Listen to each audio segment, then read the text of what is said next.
Hello everyone, welcome back to my channel, and today I'll show you how you can blur the image in your PowerPoint presentation.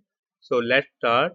I have imported an image into my PowerPoint presentation. So here is the image. I want to just blur this image. So select this image, go to picture format and select artistic effect, and from here select this one and your picture is blurred.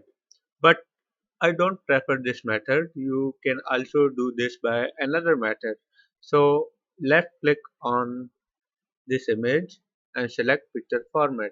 Here a window will come, and from here select this artistic effect and select the radius from here. Upon increasing the radius, the picture will be blurred. So this was an easy possible method that how you can just blur the image in your PowerPoint presentation.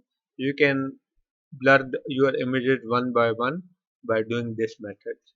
I think that was enough, and if you like this video, please subscribe to my channel. Thank you.